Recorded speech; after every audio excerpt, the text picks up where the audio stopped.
Ramon Català, 81 anys. No és la reencarnació de Joan Capri, ni el doble de Joan Capri en les escenes perilloses.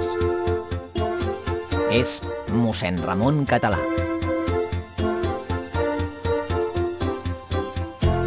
Ara fa 48 anys que és rector d'Olivella, però com hi va venir a parar?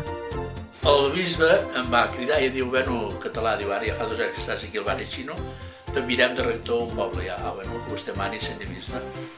I em va enviar a Olivella, que vaig tenir de mirar el mapa perquè Olivella no sabia on era. Està a tan sols 2 anys de les Noces d'Or, o dit d'una altra manera de fer 50 anys, que és rector d'Olivella. Farà alguna cosa especial? M'emborratxaré. Per celebrar-ho m'emborratxaré. Com vaig 50 anys que soc a Olivella, i ara ja aviso la gent que no hi comptin. Què és el primer que li van dir quan va arribar al poble? En aquest poble no tenim llum elèctrica, anem amb espelmes i candela i carburo. Què diu ara, Emília? Que no hi ha llum elèctrica? Ens diuen que a Olivella el consideren l'home que els va il·luminar. Com ho va fer?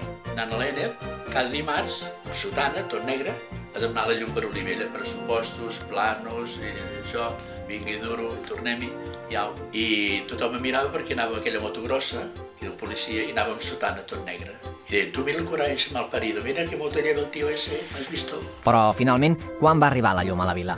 La nit de Nadal de l'any 65, glòria a Déu a dalt del cel, llum que te crió. Bueno, imagina't tu, llum, aquí a Olivella llum, Ara hem arribat al moment que ens expliqui el gran secret dels mossens. Com s'ho fan per resistir la tentació a la carn? I no ens referim a menjar-se un entrecot, Saber dir que no, tentacions n'hi ha, esclar que sí, però saps dir que no, i aquests són els que guanyen, tu, doncs no amb el cap ben alt, tu.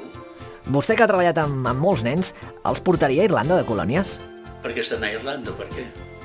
Jo he anat a colònies amb nanos, tu. Acabi la frase. Els matrimonis homosexuals són... És que no és un matrimoni, això, Matrimoni, tal com està fet per la creació, és home i dona per procrear, per ampliar la glòria de Déu. I aquests dos homosexuals que no poden procrear, aquests dos. Diuen, ho fan veure, l'estat civil, que no és religiós, ho diu matrimoni, però no és matrimoni, Falla per la seva essència, això. Ara defineixi'ns a un personatge molt important per l'Església espanyola, Federico Jiménez Los Santos. No sé, no puc dir res, no sé. No puc dir res perquè no arribo tant. A mi m'han amenaçat perquè participi en aquesta història dels visionaris digitals. A tu també t'han amenaçat perquè accedi a fer aquesta entrevista? No. Amenaces no.